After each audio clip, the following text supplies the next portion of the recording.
Sejam muito bem-vindos a mais um vídeo do canal Evangelho Nosso de Cada Dia. Desta feita, iremos tratar sobre um assunto bastante interessante da Bíblia Sagrada, que é sobre casamento e separação ou divórcio.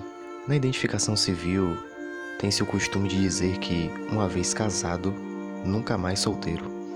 Por isso, segundo as leis brasileiras e até mesmo na própria identidade da pessoa, quando a pessoa se separa, mesmo assim, a certidão continua de casamento, pois não existe separação ou a ideia de certidão de separação ou de divórcio, querendo dizer a lei que, uma vez casado, nunca mais solteiro.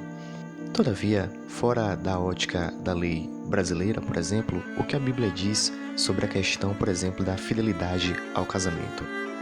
Existem muitos textos, principalmente tratados pelo Senhor Jesus e, principalmente, por Paulo, que mais tratou do tema. Todavia, iremos aqui ler um texto de Paulo aos Coríntios na sua primeira carta.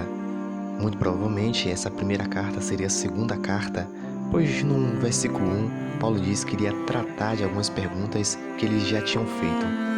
E uma das perguntas está no capítulo 7, no verso 10.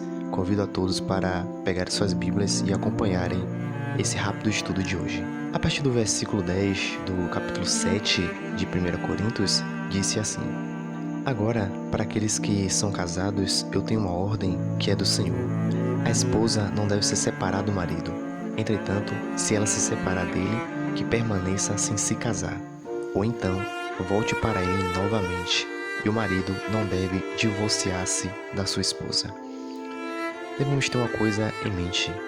No capítulo 7, do verso 1 ao verso 9, as questões que são tratadas sobre o casamento são questões vistas por Paulo, que também não são menos importantes.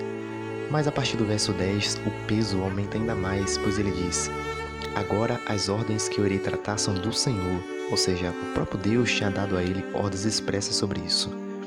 Em segundo lugar, devemos dizer que ele diz que não é proibido a separação, ou seja, um casal sim pode se separar se assim eles quiserem. Todavia, não podem se casar novamente. A única solução seria o que Cristo falou em Mateus, quando disse aos fariseus que, se não fosse por causa de infidelidade sexual, que jamais poderiam casar-se novamente. Muitas pessoas questionam esses textos que são muito claros. Todavia, devemos ter alguns pontos em vista antes de interpretarmos o texto um pouco mais a fundo. O primeiro ponto é saber que não é obrigatório ninguém se casar. Nenhuma parte da Bíblia obriga que a pessoa se case por qualquer motivo, tanto por parte da igreja, tanto por parte unicamente civil ou por pressão de qualquer outro órgão. A pessoa deve escolher casar-se e deve escolher a pessoa que fará parte da sua vida. Ora, ninguém pode forçá-la a isso. A segunda é que, uma vez casado, devemos entender que não é apenas uma aliança entre homem e mulher, no ponto de vista apenas sexual, mas é uma amizade, algo que simboliza uma aliança entre Deus e o próprio homem, algo que é para ser realmente eterno. Ora, é muito complicado o casamento, é muito duro unir toda a sua vida a outra pessoa completamente diferente e vice-versa.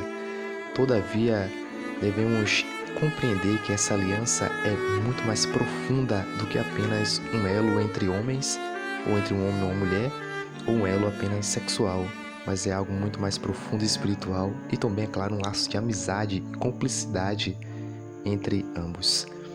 O terceiro ponto é que nem todos nasceram para se casar, como o próprio Senhor Jesus falou, por questões que devemos tratar aí em outro vídeo.